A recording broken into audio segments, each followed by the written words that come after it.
11 are going to succeed. But let's first of all talk about the religious test.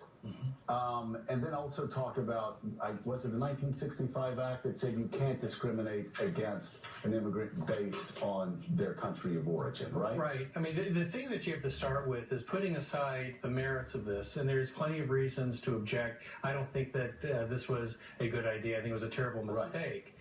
Right. But legally, that doesn't factor into the question is into the dynamic. Or the question is, does the president have authority to restrict entry at the border? And president's power is at its zenith at the border. The courts have historically given great deference to the president. He has the advantage here, putting aside all these objections. Historically, presidents have been allowed to do very similar things. In fact, President Obama just last year told the Supreme Court, courts should not second-guess presidents on immigration, national security questions. And the president himself the White House said had a ban in Iraq. When was that? For 2011. 2011. That's for right. 6 months. So will the Trump administration use that as... They have a lot to use. People, I think, have been underestimating the precedent here that can be marshaled by the Trump administration. He has the advantage on the law because the Supreme Court has recognized this type of plenary authority in a president to control these borders. And the court will not view this as a Muslim ban. At least I don't expect them to. Well, and again, if you have 7 of 50 Muslim majority, I do think, and I thought from the beginning, they don't have a winning legal case there. What about, though, the nation of origin, though? You can't discriminate against immigrants. I think it was, what was it? LBJ signed it in 65, I think. Yeah. Is there a possible win there? That certainly gives you some good groundwork to make a challenge, but is it determinative? Will it ultimately overcome a president's inherent authority? Probably not.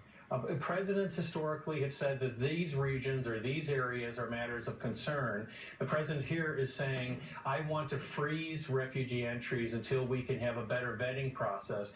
What you're asking a federal judge to do is to substitute his or her judgment for a president saying it's a national security matter. Do that, will they? They will not. Is it a rational standard if there's a rational reason?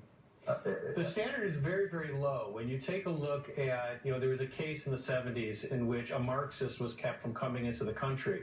In my view, it was a terrible decision. He was being kept out because he didn't like his views.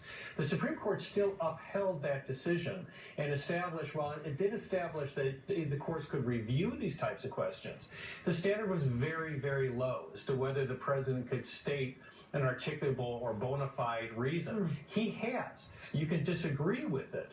But he has done that. So it sounds like your opinion right now is that the courts will uphold the overall order. I think the odds are in his favor, but I also think people need to argue against what is there, not what is more easy to attack. You can't. The ACLU has said in the filings this is a Muslim ban, and that's a very that would be a great thing to challenge. It's not this thing. This is not a Muslim ban. A court is not going to read into it that this is a religious test because it excludes most of these other countries. Right. So there's plenty of reasons to object to this order without creating something it's not. By the way, and I didn't want to even get in front of that train this weekend because hashtag Muslim ban was, just about everybody was doing it. But I was just thinking the courts will not be persuaded by this hashtag. Legally, it cannot be defined that way.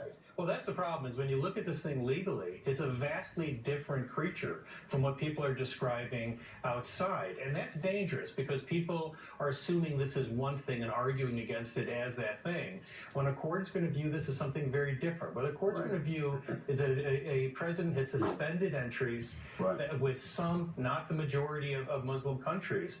And a judge is not going to get ahead of her skis on this. She's not going to look at this and say, I don't think the president's right on this. Judges tend not to do that. I wonder, though, the president did make some comments where he talked about prioritizing Christians ahead of other religions. I wonder how the courts might view that.